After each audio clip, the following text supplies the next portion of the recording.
प्रणम्य परमात्मानं सिद्धं त्रैलोक्यवन्दितम्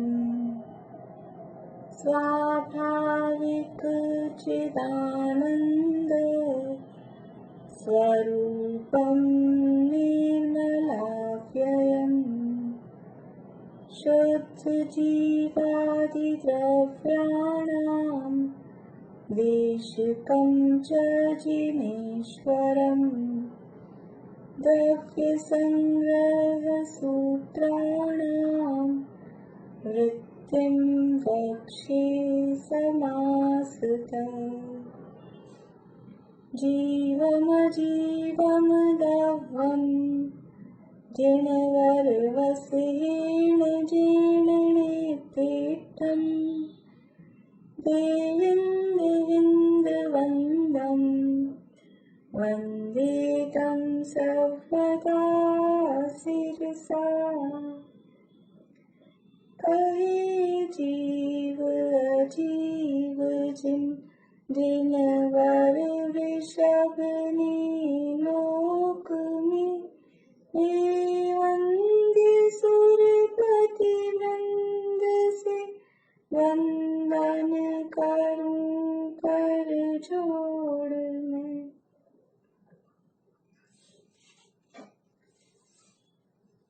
गाथा बोल रहा है कोई?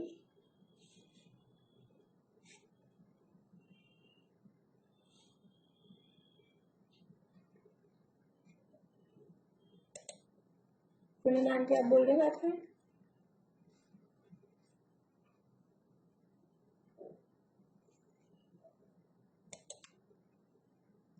क्या बोला? गाथा नहीं बोलेंगे आप? नहीं, मैंने याद नहीं किया। चलिए ठीक है, निशा आंटी बोलिए। 28 से 28। Recording stop.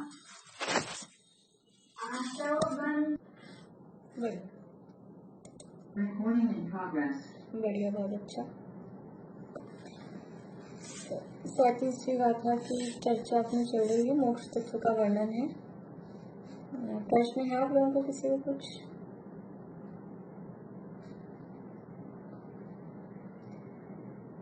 मोक्ष तत्व का यहाँ वर्णन है और सबसे पहले मोक्ष के प्रकार, द्रव्य मोक्ष और भाव मोक्ष, वो बताए। इसके बाद में मुक्त आत्मा का सुख, सिद्धों का सुख कैसा होता है उसका वर्णन यहाँ किया है। बोलिए निशा। संवर का प्रारंभ सातवें गुणस्थान से होता है, तो साथी से कितना होगा या सातवें? संवर का प्रारंभ सातवें गुणस्थान से नहीं होता है, वो तो जगह में शुद्धोपयोग, वो शुद्धोपयोग का है। चौथे गुणस्थान से होता है। हाँ, तो यहाँ एक जगह लिखा हुआ दूसरे गुणस्थान से 12वें गुणस्थान। प्रारंभ चौथे से होता है लेकिन दूसरे में भी संवर है। क्वेश्चन नहीं आता है तो आंसर क्या होता है? वो जो ऑप्शन आपको मिलेंगे फिर वो ऐसे होंगे कि कंफ्यूजन नहीं होगा। अगर एक ऑप्शन ये होगा कि दूसरे से प्रारंभ हो रहा है आगे तक है तो फिर चौथे वाला ऑप्शन नहीं होगा, और अगर चौथे से है तो दूसरा वाला ऑप्शन नहीं होगा। ये अपेक्षाकृत कथन है एक्चुअल में। तो वो दूसरा प्रश्न ये है, शुद्धोपयोग का प्रारंभ सातवें गुणस्थान से बोलेंगे या सातवें? सातवें से कहेंगे।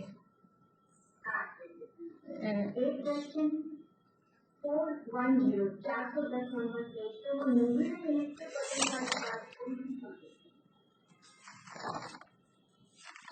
निविड़ नेत्र पटल मतलब बंद थे।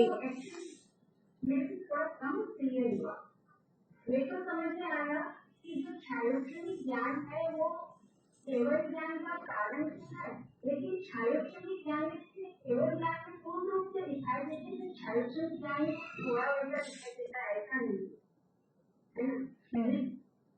हाँ, पर निविड़ यहाँ क्या बात है वो मेरे एक्चुअली ये शब्द मुझे बहुत कंफ्यूज है।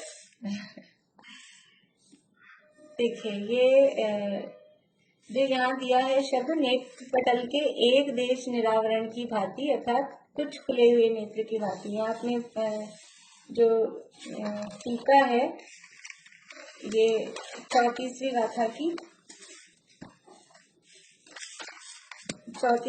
की टीका में ये शब्द दिए हैं।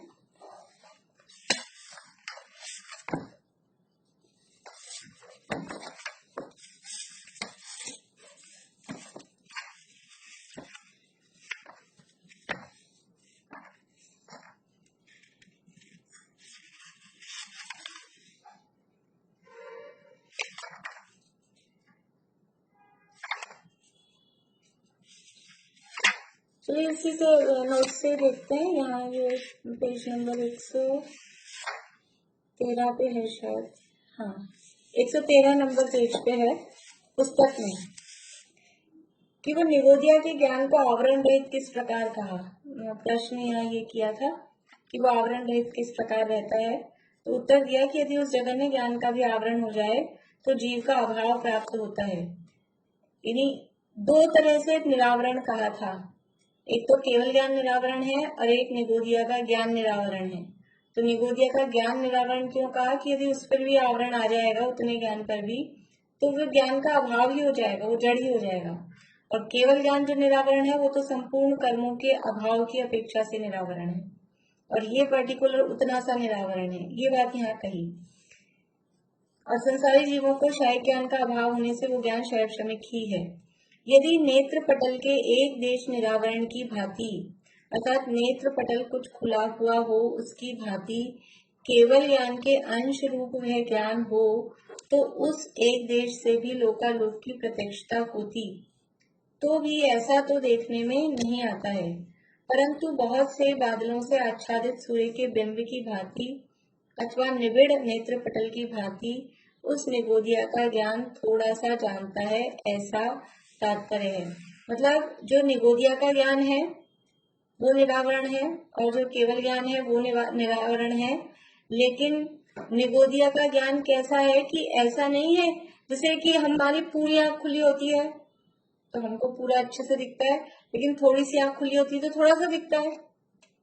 ऐसा होता है ना, जैसे सोते सोते इतनी सी आंख खोली, जरा सी बच्चे करते हैं ऐसा, और थोड़ी सी आंख खोल के देखते हैं तो वो दिखता तो है ना। तो ऐसा नहीं है निगोदिया को, जैसे केवल ज्ञानी की तो पूरी आंख खुली हुई है तो उनको पूरा लोकालोक दिख रहा है, और फिर निगोदिया की थोड़ी सी आंख खुली है तो उसको थोड़ा सा दिखेगा, थोड़ा सा केवल ज्ञान हो जाएगा। ऐसा नहीं, ये कह रहे हैं कि यदि नेत्र पटल के एक देश निरावरण की भांति, अर्थात नेत्र पटल कुछ खुला हुआ उसकी भांति केवल ज्ञान के अंश रूप वह ज्ञान हो, तो उस एक देश से भी लोकालोक की प्रत्यक्षता होती। वो इतना सा, वो जो निगोदिया का ज्ञान है वो प्रत्यक्ष नहीं है। वो जैसे एक देश आंख खुली और पूरी आंख खुली तो एक देश थोड़ा दिखा, पूरी आंख में पूरा दिखा, ऐसा नहीं समझना उसको। निरावरण का डिफरेंस बता रहे हैं। केवल ज्ञान जो निरावरण है और निगोदिया का ज्ञान जो निरावरण है, तो वो जो निगोदिया का ज्ञान निरावरण है वो ऐसा निरावरण नहीं है कि एक देश केवल ज्ञान उसमें प्रकट हो गया है। एक देश निरावरण है, केवल ज्ञान संपूर्ण निरावरण है, और निगोदिया का ज्ञान एक देश निरावरण है।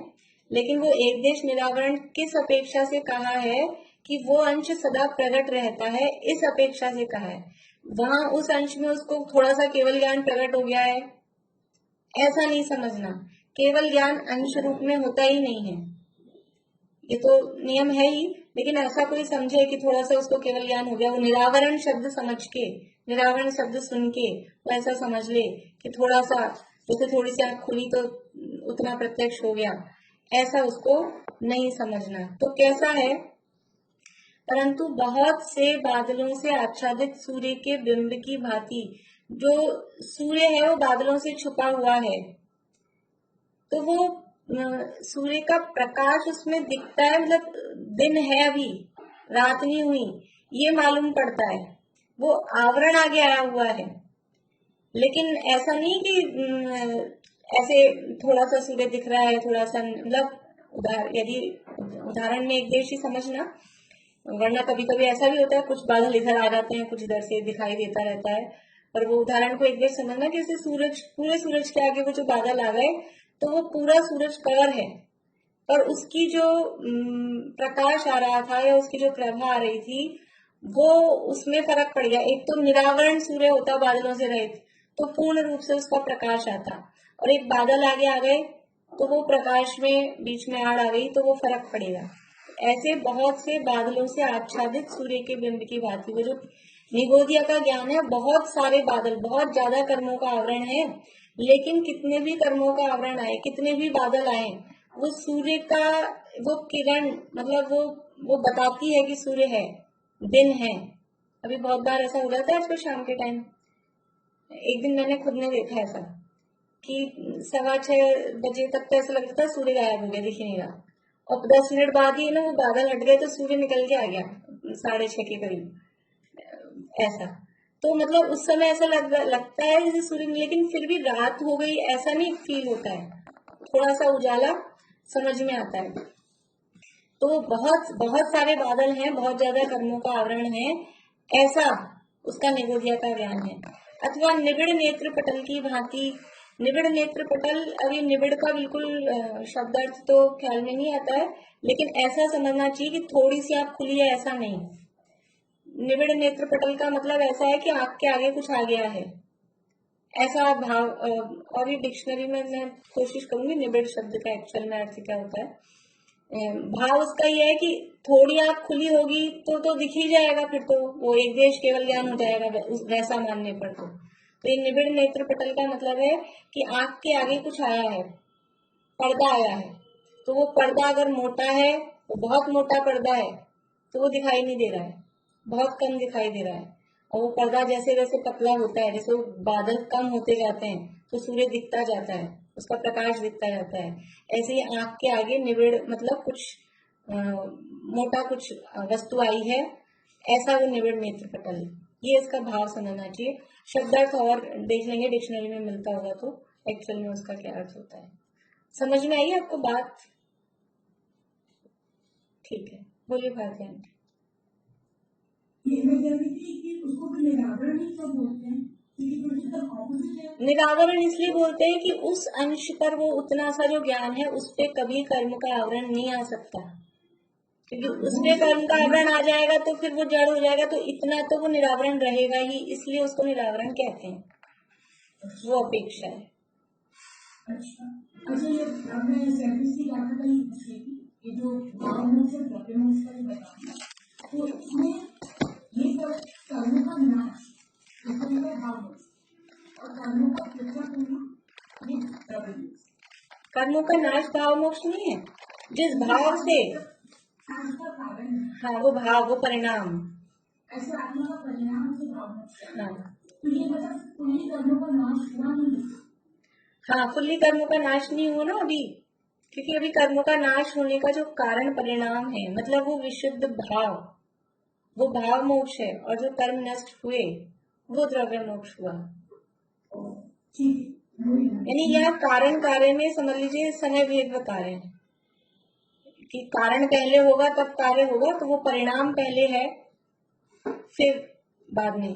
जैसे कल जो अपनी बात चली थी वो अनंत पूर्व क्षणवर्ती योग्यता वाली और तत्समय की योग्यता, तो कहीं कहीं तो तत्समय की योग्यता को ही, यानी कार्य को ही कारण कहते हैं, वो कार्य हुआ उसका कारण वही है, और कहीं कहीं एक समय पहले वाली पर्याय को कारण कहते हैं। तो ये एक समय पहले वाली पर्याय वो परिणाम, वो कारण है, वो भाव मोक्ष, और जो कार्य हुआ कर्मों का नाश हुआ वो द्रव्य मोक्ष।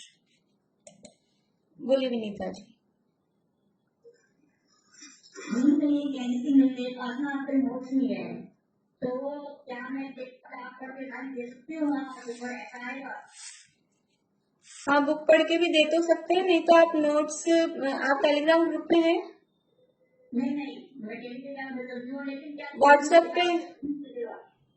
पे है आप? आप पढ़ तो सकते हो, लेकिन किताब जाके लगती है। हाँ तो पुस्तक में से ही आएगा, मैक्सिमम पेपर पुस्तक में से ही आएगा। मैं यही कहना चाह रही थी कि मैं पुस्तक में आपसे पढ़ती हूँ। ठीक है, ठीक है, मैं फेसबुक वाली है किताब को लेकर करूँ। ठीक है, बोलिए प्रीति। ये भाव मोक्ष से गुणस्थान 4 से 12 होंगी, 4 से 14 होंगी। मतलब यहाँ जो दिया है ना, यहाँ तो मोहिनी आदि चार घाती कर्मों के नाश का कारण जो आत्मा का परिणाम है, तो यहाँ तो वो पर्टिकुलर समझ लो 12वें गुण स्थान के अंत का समय वाला जो परिणाम यहाँ जिस अपेक्षा से कहा है, हम जो पहले से जो पढ़े हुए हैं और हम जिस अपेक्षा से कहते हैं वहां तो चौथे गुण स्थान से ही भाव मोक्ष है, भाव मुक्त कह ही दिया है, और उस अपेक्षा चौथे गुण स्थान वाले को यदि भाव मोक्ष कहेंगे तो जो अनिवृत्तिकरण का परिणाम है वो परिणाम कारण हुआ, उसको कहना पड़ेगा। पर यहाँ तो जो द्रव्य मोक्ष की अपेक्षा भाव मोक्ष बता रहे हैं, तो द्रव्य मोक्ष तो चौथे गुण स्थान के अंत में जो सिद्ध दशा है, आठों कर्मों का जब नाश हुआ, द्रव्य मोक्ष तो उसी को कहेंगे।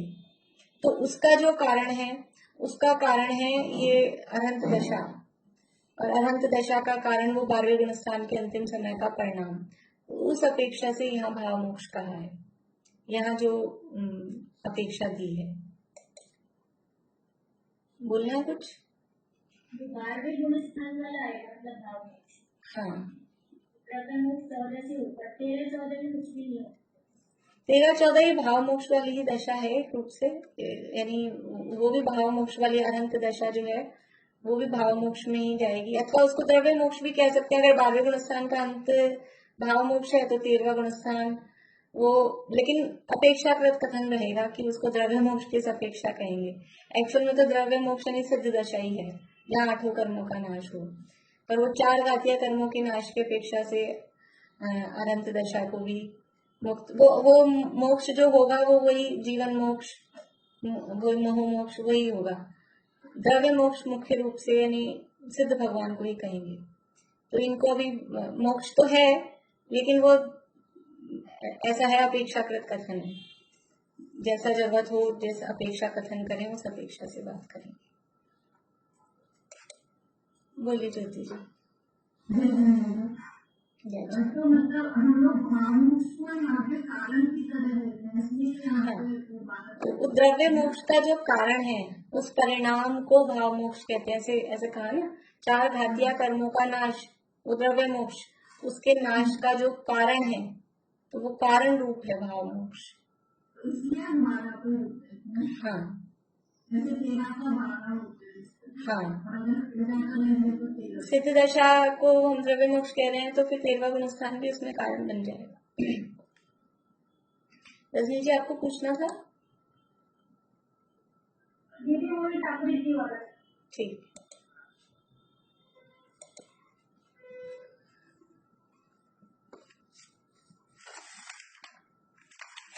देखिए यहाँ सिद्ध भगवान का सुख कैसा होता है, तो ये बहुत सारे विशेषण दिए हैं। आत्मा के उपादान से सिद्ध है स्वयं, मैंने ये नोट्स में इसका विश्लेषण लिखा हुआ है तो ये अपने यहाँ व्याख्या नहीं करेंगे, मेरे ख्याल से पढ़ने से आप लोगों को समझ में आ जाएगा। जिन लोगों ने क्लास नहीं भी अटेंड की होगी तो पढ़ने से समझ में आ जाएंगे विशेषण। तो आत्मा के उपादान से सिद्ध है, यानी स्वयं अपने आत्मा के आश्रय से प्रकट हुआ है। स्वयं अतिशयता, अतिशयता कहते हैं चमत्कार को, ये चमत्कारिक है। ये जो सुख है ये कैसा है, ये चमत्कारिक सुख है। अपने को दुनिया में बाहर की चीजें आश्चर्यकारी लगती हैं, रिमोट कंट्रोल पहले कभी सुना नहीं हो कि ऐसा बटन दबाने से कुछ चालू हो जाएगा क्या। 30-40 साल पहले कोई आदमी ऐसा सोचे कि बटन दबाने से कुछ ऐसा हो जाएगा यहाँ बैठे बैठे, तो हमको उस समय चमत्कार लगता था। ये जरा जैसी बातों में हमको चमत्कार लगता है। अब भी आज के जमाने में कुछ चमत्कार नहीं है, ऐसा आमने सामने जब एक दूसरे को देख रहे हैं कहीं के कहीं बैठे हैं। लेकिन वास्तव में चमत्कार क्या है कि ये जो अतीन्द्रिय आनंद है, सिद्ध भगवान का जो सुख है वो अतिशयता से युक्त है। केवल ज्ञान सबसे बड़ा चमत्कार है, सबसे बड़ा आश्चर्य है। फिर बाधा रहित है, इसमें कोई किसी प्रकार की बाधा, किसी भी तरह की बाधा उस अतीन्द्रिय सुख में नहीं आती है। विशाल है, विस्तृत है, वृद्धि और ह्रास से रहित है, विषयों से रहित है, प्रतिपक्ष भाव से रहित है। प्रतिपक्ष भाव मतलब इसका कोई अपोजिट नहीं है। मुक्त जीवों का जो सुख है, सिद्ध भगवान का जो सुख है, अतीन्द्रिय सुख है, तो सामने कोई उसका विरोधी पार्टी नहीं खड़ी, कोई कंपेटिटर नहीं है। प्रतिपक्षी दल वो होती है ना सत्ता में, वो विरोधी पक्ष सामने बैठता है, तो ऐसा कोई प्रतिपक्षी भाव उसमें नहीं है। अन्य द्रव्यों से निरपेक्ष, किसी परद्रव्य की अपेक्षा सहित नहीं है, परद्रव्य की अपेक्षा से रहित है। निरुपम है, जिसकी उपमा नहीं दी जा सकती है। अपार है, यानी बहुत ज्यादा है। शाश्वत है, हमेशा रहने वाला है। सर्वदा उत्कृष्ट, यानी द्रव्य क्षेत्र काल भाव में से सर्वदा एक कौन से पक्ष में आएगा? सर्वदा क्या कहेंगे उसको? बोलो प्रीति। काल पक्ष में सर्वदा यानी काल को बताने वाला है, यानी हमेशा उत्कृष्ट है। और अनंत सारभूत यानी तीन भुवन में सार, सार मतलब जो वास्तविक है, ऐसा नहीं कि इतनी मेहनत करी और कुछ तथ्य निकला ही नहीं। तो ये बहुत अत्यंत सारभूत यानी उत्कृष्ट जाति का परम सुख ये सिद्धों को होता है। इस तरह से सिद्ध जीवों का सुख यहाँ बताया है। ये भी विशेषण ऐसे हैं कि ये सब चिंतन मनन करने योग्य हैं, याद करने लायक हैं। बोलिए ज्योति जी।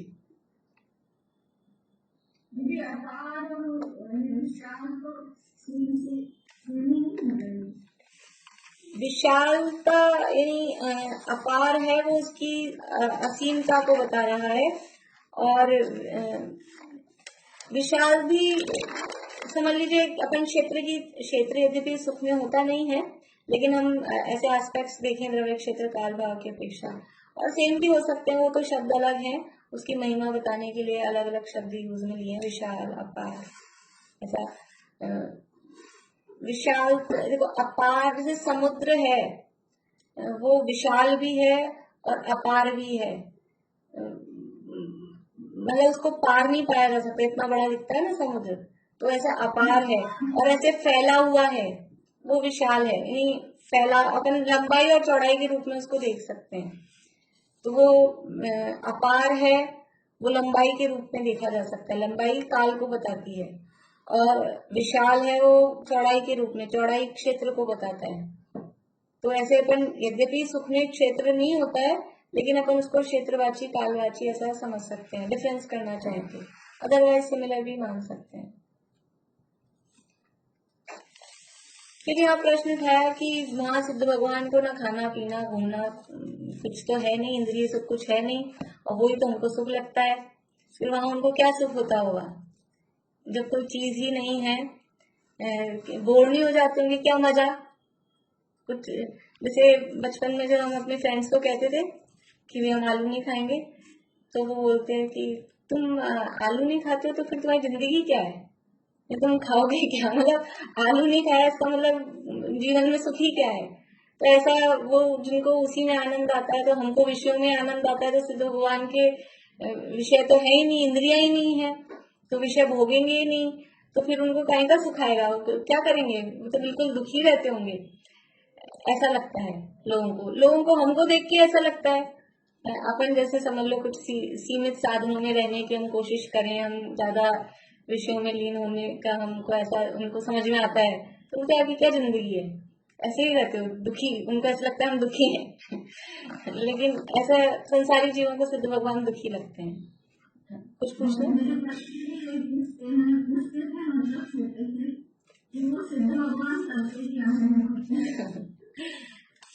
तो यहाँ इसका जवाब बताएंगे कोई आप लोगों में से? बोलो प्रीति। भगवान का जो संसारी जीवों का सुख लगता है वो आपको का सही नहीं। और मतलब इसमें बताया आचार्य देव ने कि जो मुनिराज हैं उनकी कोई भी संयोग नहीं है, कुछ नहीं है, फिर भी वो अपने शुद्धात्मा के आनंद से बहुत ज्यादा उच्चलित है, उनको उसका आनंद आ रहा है। तो जब उनको इस तीन कचाई चौकड़ी में इतना आनंद आ रहा है तो परमात्मा बन गए, उनके आनंद की कोई सीमा नहीं है, सीमा है। बढ़िया, बोलिए नीता भाभी। उनको इंद्रिय से वो अपने लिए सुख है, आनंद जो अपने आत्मा का उसके अपने सुख है, वो सुख है जो संसारिक सुख में जो हमें नहीं मिलेगा, मेरा तो उसका है। ठीक है, बढ़िया। मतलब यहाँ यही बताया कि वो कह रहे हैं हमको जो सुख है वहां सिद्ध भगवान दिख तो रहे नहीं, और ऐसा लग रहा है उनको क्या सुख होगा। तो यहाँ हमारे सामने हमारी बराबरी में कोई ऐसे जीव हैं जो बिना इंद्रिय विषयों के सुखी दिखाई दें, उनको सामने रख के बता रहे हैं कि मुनिराज हैं। मुनिराज भी बाहर में किसी भी प्रकार के इंद्रिय विषय भोगों में लीन नहीं है, उनसे विरक्त है, उनसे रहित है, फिर भी वो सुखी दिखाई दे रहे हैं, वो शांत दिखाई देते हैं। ऐसे बहुत सारी कहानियां पुराणों में अपन पढ़े तो ऐसी आती है, कोई गुजर रहे थे राजा उधर से या कोई ऐसा, और मुनिराज को देखा तो ऐसा देखते ही रहा कि अरे इनके पास कुछ भी नहीं, लेकिन फिर भी इतने शांत सौम्य सुखी दिखाई दे रहे हैं। चेहरे से पता लग जाता है आदमी के, तो अपने को भी थोड़ी सी फेस रीडिंग समझ में आती है, चेहरे से समझ में आ जाता है ये आदमी सुखी है कि दुखी है। थोड़ा बहुत भी यानी हम अगर फेस रीडिंग जानते हो तो समझ में आ जाता है, ये चेहरे से ही समझ में आ जाता है। तो मुनिराज की मुख मुद्रा पे अत्यंत सौम्यता, शांतता झलकती है। तो वो मुनिराज जब इन विषयों से रहित हैं, वो यहाँ सुखी दिखाई दे रहे हैं, इससे हमको समझ में आ रहा है, इससे हम अनुमान लगा सकते हैं।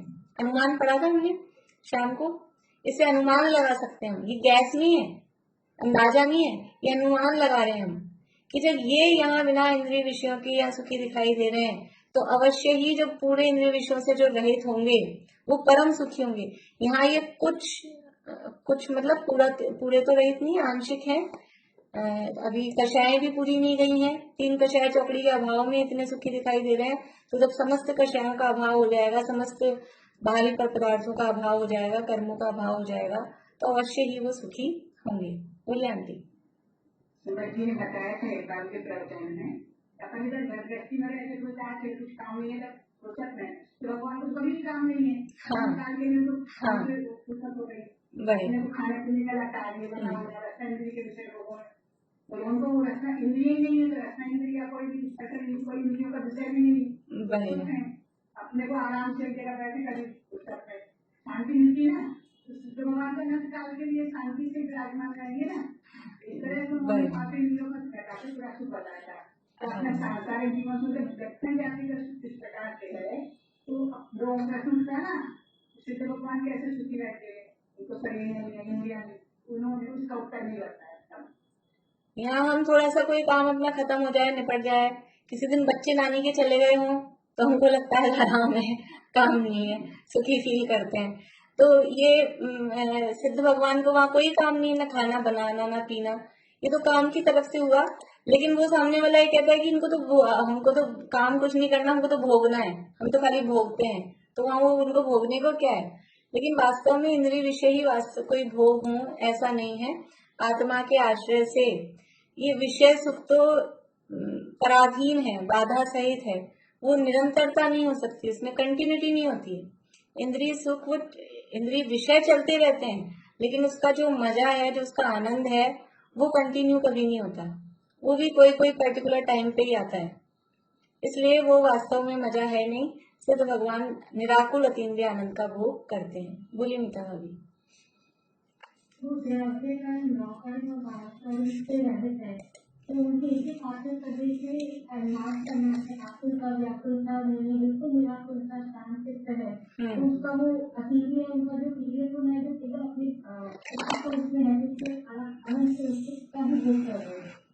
वो एकदम बल्कि एकदम ऊपर हो गए, जैसे उनको कुछ भी संसार में ऐसा है नहीं जिसकी उनको कुछ चिंता या कुछ भी मतलब वो नहीं रहा। तो एक बात एक मात्र सुख ही है जो वृक्ष का रंग तो वो भोगी रहते हैं। बोलिए भारती आंटी। मैं कह रही थी वो धनी ना एक चीज में मेरी बात अभी आपने बोला ना कि बाधा एक चीज में 12 रसगुल्ला खाए, एक खाया फिर 2 खाया फिर खाते गया, तो मुझे अभी आप बोल ना तो वही बात याद आ रही। ये तो इकोनॉमिक्स में नियम है कि कोई भी चीज अपन यूज में लेंगे तो फर्स्ट चीज से जितनी हमको मतलब उपयोगिता यूटिलिटी मिलती है, उसके बाद दूसरी तीसरी चौथी में यूटिलिटी कम होती जाती है। मार्जिनल यूटिलिटी का वो नियम है इकोनॉमिक्स में, सीमांत उपयोगिता ह्रास नियम। तो ये तो वो इकोनॉमिक्स वाले ही कहते हैं। तो यहाँ ये समझ में आता है थोड़ी, यानी ये तो ऐसे प्रश्न वो करते हैं जो बुद्धि लगाते नहीं है, सोचते नहीं है, और सोचते विषयों में ही आनंद है। वास्तव में उनको भी आनंद आता नहीं है, निरंतर कंटिन्यू आता नहीं है, लेकिन उनको अपनी इस मान्यता को बदलना नहीं है, बस उनको तो ये समझना है विषय भोगों में ही आनंद है, ये उन्होंने सेट कर रखा है। ऐसे जीव ही इस तरह का प्रश्न करते हैं। थोड़ा सा भी सोचे विचारें तो उनको समझ में आ जाता है कि वास्तव में इसमें कंटिन्यू आनंद सुख है नहीं। निराकुलता में, संतोष में, शांति में ही सुख है।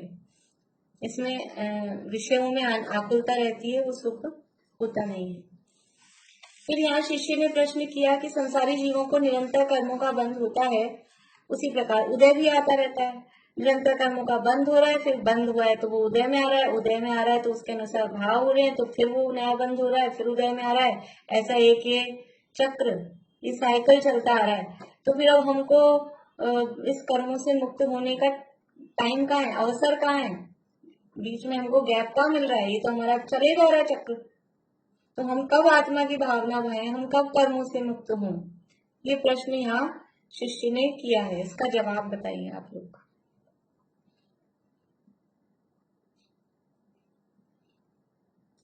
प्रमिला जी बोलिए।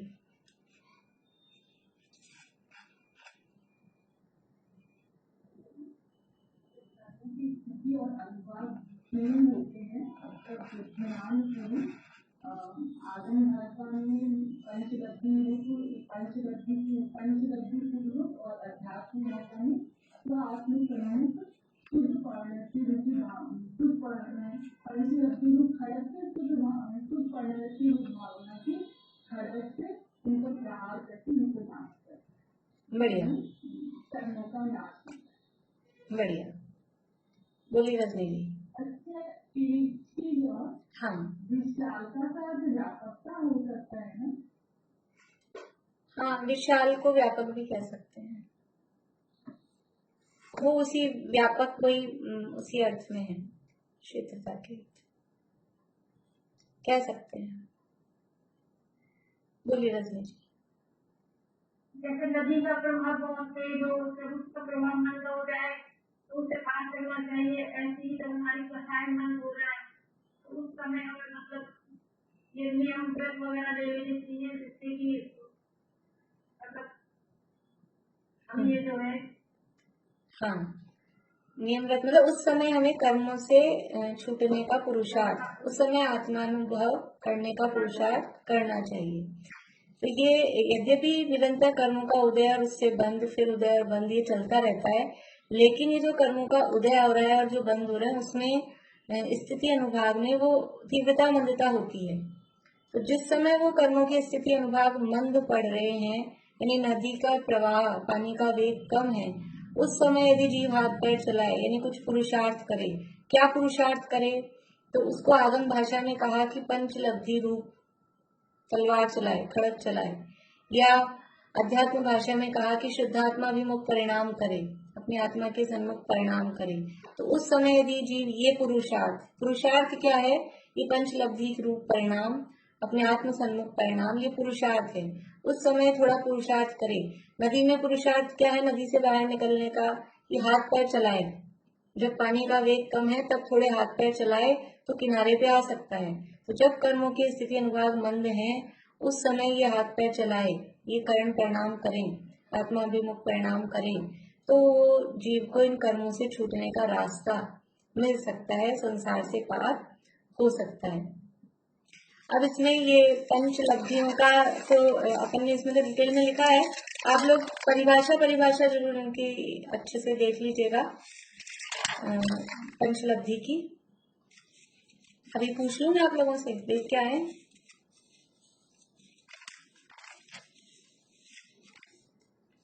क्षयोक्षम लब्धि किसे कहते हैं? बोलिए ज्योति जी।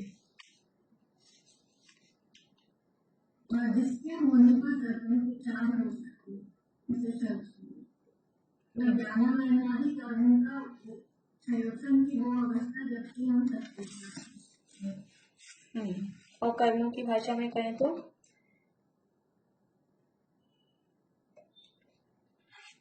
बोलिए निशांति। कर्मों की शक्ति अथवा उनका अनुभव अनंत गुना ही करते हुए कर्म में उदय में आए तब क्षयोक्षम। अप्रशस्त कर्मों की, अप्रशस्त कर्मों का अनुभाग प्रति समय अनंत गुणाहीन होकर। महात्मा की समझ और अमर्यादा की हाँ।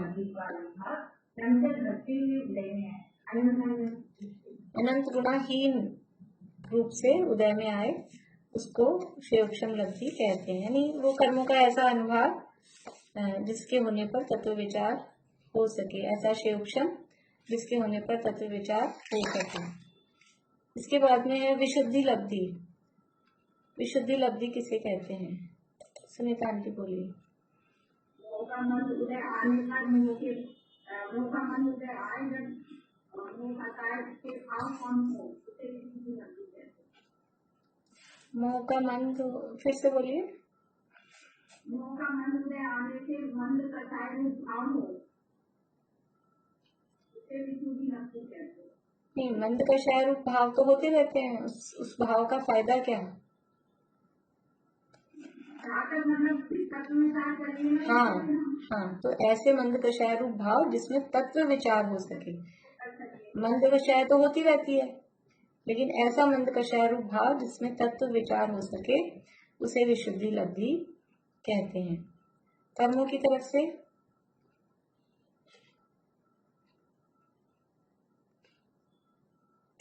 बोलिए प्रमिला जी।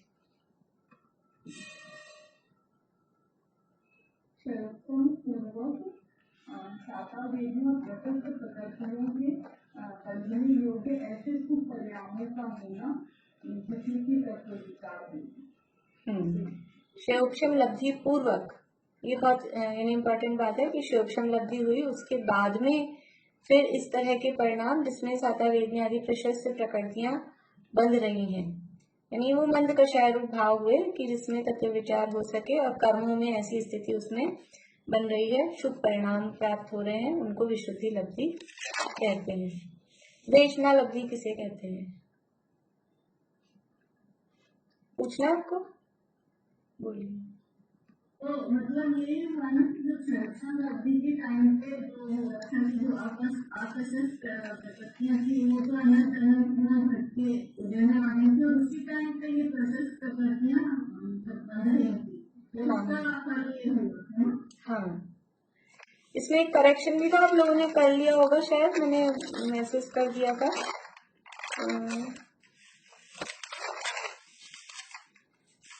कौन सा पेज? हाँ, इसी पेज पे था, 428, 428 पेज पे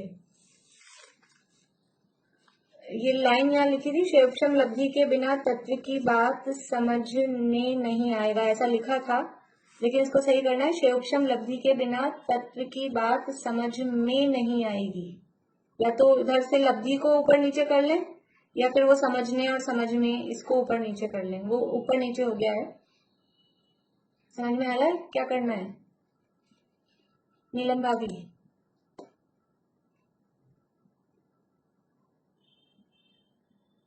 नहीं, पेज मिल गया आपको? नहीं, मेरे अनुसार से मैंने वो बनाया नहीं है, मतलब इसमें से पढ़ाई कर। अच्छा, ठीक है, तो मोबाइल में से भी कर रहे हैं तो उसको सही करके पढ़िएगा।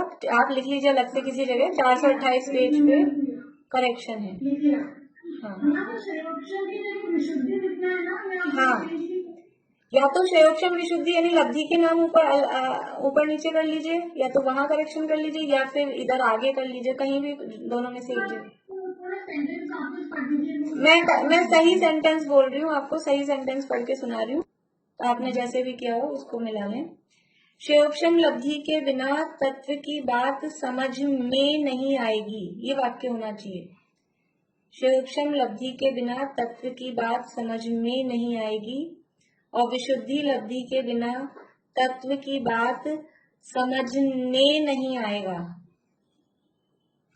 विशुद्धि लब्धि के बिना आएगा ही नहीं, समझने के लिए नहीं आएगा। और क्षयोक्षम लब्धि के बिना समझ में, खुद के समझ में नहीं आएगी, ऐसा। और वो शब्द ऊपर नीचे हो गए थे, तो सही कर लीजिएगा उसको।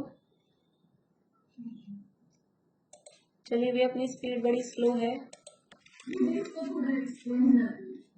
समझ में नहीं आएगा, वो तो समझ आ गया।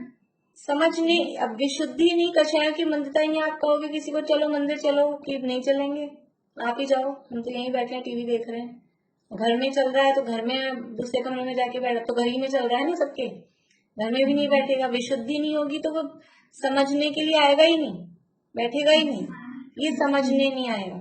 और शैवक्षम नहीं है तो वो बैठ भी गया तो भी उसकी बुद्धि में कुछ घुसेगा ही नहीं, कि शैवक्षम ही नहीं है इतना, तो वो समझ में नहीं आएगी बात, और वो समझने के लिए खुद नहीं आएगा। ऐसा ये पांच लब्धियों का ये आप लोग देख लीजिएगा, परिभाषा इनकी, और तीनों करण की भी। इसके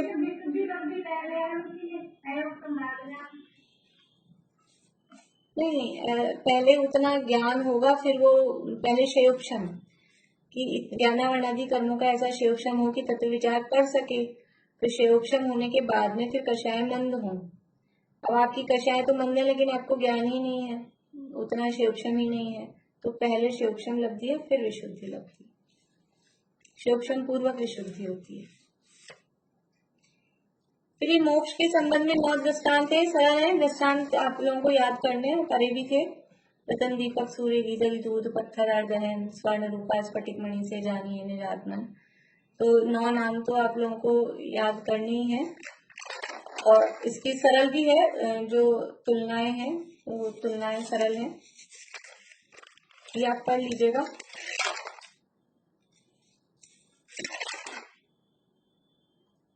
ये बस अभी मैं पंचलब्धि का पूछ रही थी, फिर कल ये 38वीं गाथा कल कर लेंगे। परसों रेडी हैं आप लोग पेपर देने के लिए? परसों पेपर रख लेंगे अपन, ठीक है।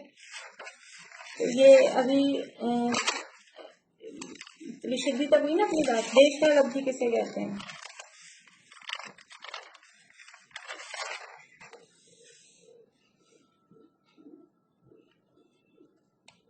रेखा जी बोलिए। इंद्रियों के उद्देश्य तत्वों का श्रवण, ग्रहण, धारण, निर्धारण और परिणामों को देश का लब्धि कहते हैं। बहुत बढ़िया। बिंदेव ने जो तत्व बताया है उसका श्रवण, ग्रहण, धारण, निर्धारण और परिणमन होना, उसका नाम देशना लब्धि, यानी उपदेश को सुनकर उसके अनुसार परिणमन करना। और वो सुनकर ग्रहण करेंगे, धारण करेंगे, निर्णय करेंगे, तभी परिणमन होगा। वो बीच के प्रोसेस में वो सारी चीजें आएंगी ही आएंगी। प्रायोग्य लब्धि किसे कहते हैं?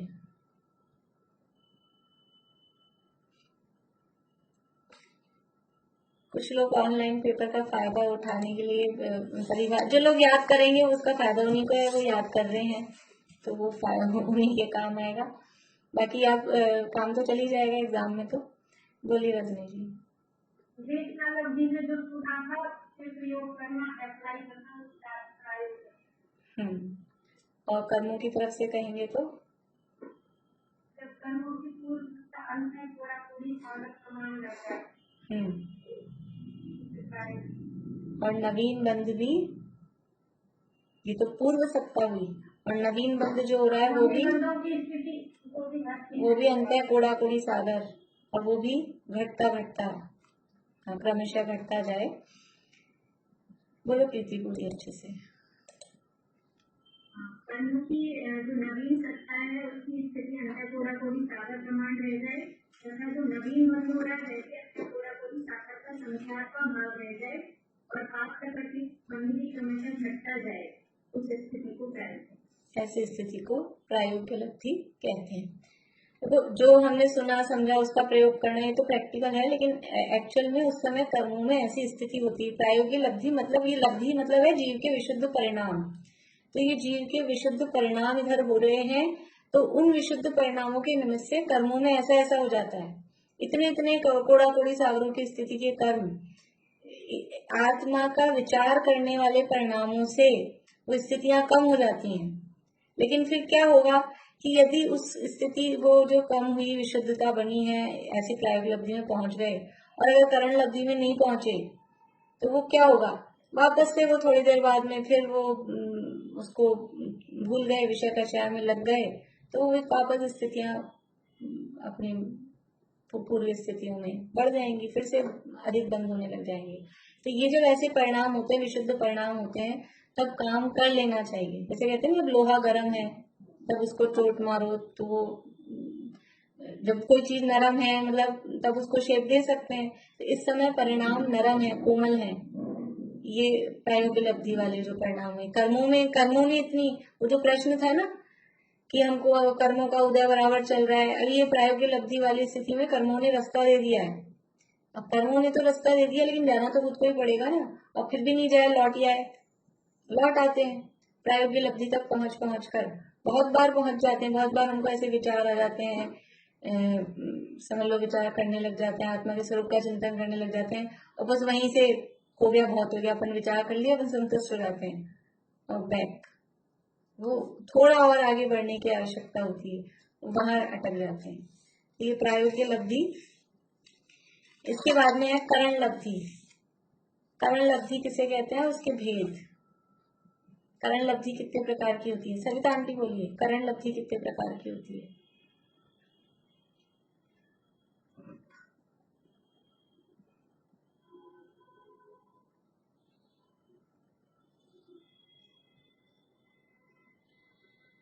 नहीं बोल रहे? हाँ, कौन कौन सी?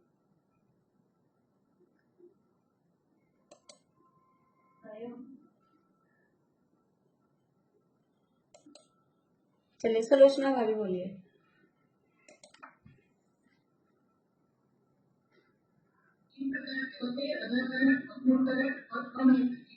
अधःकरण, अपूर्वकरण और अनिवृत्तिकरण, 3 प्रकार की करण लब्धियां हैं। अधःकरण का मतलब कि जहाँ पूर्व और पश्चात समयवर्ती, पहले और बाद के समयवर्ती जीवों के परिणाम जहाँ समान हो जाएं, वो अधःकरण है। अपूर्वकरण, जहाँ पहले और पिछले समयवर्ती जीवों के परिणाम समान नहीं हो सके, अपूर्वी हो, वो अपूर्वकरण है। और अनिवृत्तिकरण, जहाँ पर पर्टिकुलर जो समय है, उस समय में स्थित सभी जीवों के परिणाम समान ही होंगे। अनिवृत्ति यानी भेद नहीं होगा परिणामों में, जहाँ समान समयवर्ती जीवों के परिणाम समान ही, असमानवर्ती जीवों के परिणाम असमान ही होते हैं। ऐसे ये 3 प्रकार के करण है। डिटेल वो पूरी उसमें दी है, आप लोग पढ़ लेना अच्छे से, 2 बार 3 बार आप लोग पढ़ लेंगे तो हो जाएगा। अभी अपना समय हो गया, कल अपन 38वीं गाथा की चर्चा करेंगे, परसों देखा जाएगा।